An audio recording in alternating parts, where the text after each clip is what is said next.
मृदा अपरदन मिट्टी के उपजाऊ कणों को प्राकृतिक एवं मानवीय कारकों द्वारा हटाया जाना ही भूक्षरण या मृदा अपरदन कहलाता है। मृदा अपरदन का कारण। मृदा अपरदन के निम्नलिखित कारण होते हैं। नंबर 1 है वायु के द्वारा अपरदन। तेज हवाओं के चलने से या तूफान आदि के आने से मृदा अपरदन बड़े पैमाने पर होता है। नंबर 2 है बाढ़। नदियों में बाढ़ आने पर भी आसपास की जो मृदाएं हैं उनका अपरदन बड़े पैमाने पर होता है। नंबर 3 है मूसलाधार वर्षा। मूसलाधार वर्षा के कारण मिट्टी का कटाव तेजी से होता है जो मृदा अपरदन का कारण बनता है। नंबर 4 है जल निकास की उचित व्यवस्था का अभाव। जब जल निकास की उचित व्यवस्था नहीं होती है तो उस स्थिति में भी मृदा अपरदन होता है। नंबर 5 अत्यधिक चराई। जानवरों के द्वारा खेतों में अत्यधिक चराई होने से भी मृदा का अपरदन होता है, क्योंकि जो चरने वाले पशु होते हैं, मवेशी होते हैं, उनका जो पैर होता है उन पैरों के द्वारा मृदा का कटान होता है और वह मृदा एक स्थान से दूसरे स्थान पर उनके पैरों के माध्यम से चली जाती है, जिससे मृदा अपरदन होता है। 6 नंबर है वनों एवं प्राकृतिक वनस्पतियों का विनाश। वनों एवं प्राकृतिक वनस्पतियों के विनाश के कारण भी बड़े पैमाने पर मृदा अपरदन हो रहा है। वन क्या होते हैं? वो मृदाओं के अपरदन को रोकते हैं। प्राकृतिक वनस्पतियां भी मृदा अपरदन को रोकती हैं। मृदा अपरदन रोकने के उपाय। तो मृदा अपरदन को रोकने के लिए निम्नलिखित उपाय किए जा सकते हैं। जैसे नंबर 1 है वृक्षारोपण।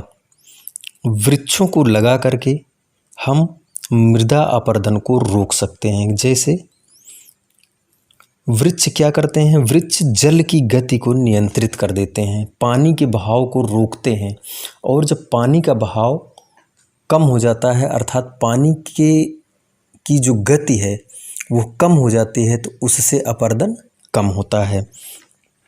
दूसरा, वृक्षारोपण से ये फायदा होता है कि पेड़ों की जो पत्तियां हैं वो खेतों में गिर करके जीवांशों में वृद्धि करती हैं और उससे मृदा की उर्वरा शक्ति बढ़ जाती है, जिससे मृदा अपरदन कम होता है। नंबर 2 है पशुचारण पर नियंत्रण लगा करके। पशुओं की चराई पर हम नियंत्रण करके भी मृदा अपरदन को रोक सकते हैं, क्योंकि पशुओं की चराई से मृदा अपरदन अर्थात मृदा एक स्थान से दूसरे स्थान पर चली जाती है। तो अगर हम पशुओं की चराई पर नियंत्रण लगा दें तो मृदा अपरदन को रोक सकते हैं। नंबर 3 खेतों की मेड़बंदी करके। खेतों के मेड़ों को मजबूत करके भी हम मृदा अपरदन को रोक सकते हैं। खेतों के मेड़ जब हमारे मजबूत रहेंगे तो बरसात आदि का जो पानी है वह खेतों में इकट्ठा होगा और वह दूसरे स्थान पर जब नहीं जा पाएगा तो उसमें की जो मृदा है उसी खेत में रहेगी। इससे भी हम मृदा अपरदन को रोक सकते हैं। नंबर 4 ढाल के विपरीत दिशा में जुताई करके।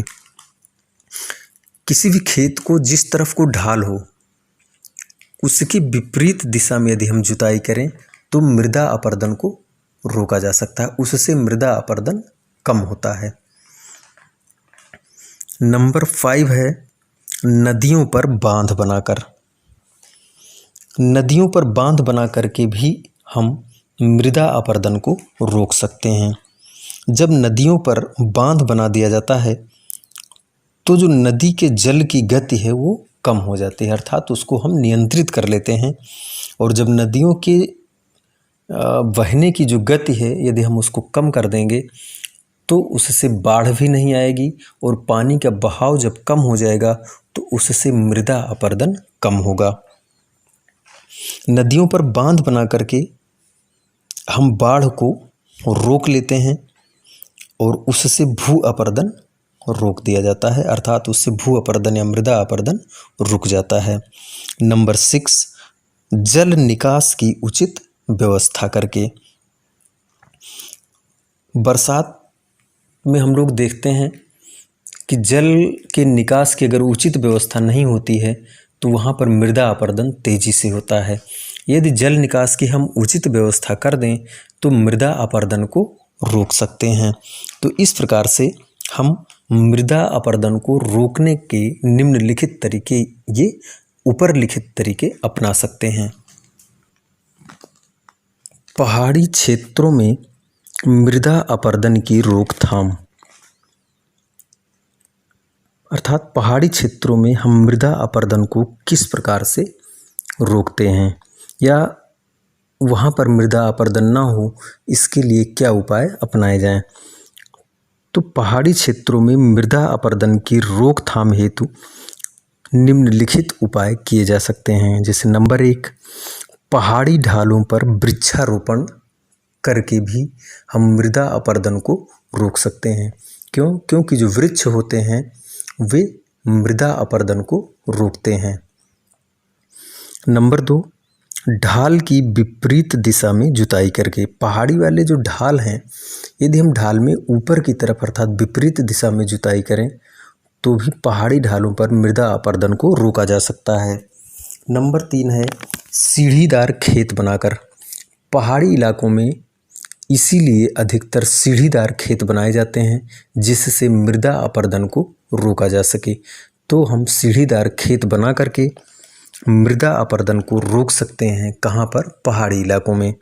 नंबर 4, पहाड़ी इलाकों में वेदिकाएं बनाकर भी हम मृदा अपरदन को रोक सकते हैं। यहाँ पर वेदिका का अर्थ होता है वेदिका, वेदी के आकार का भी हम पहाड़ी ढालों पर खेत को बनाएं तो हम मृदा अपरदन को रोक सकते हैं।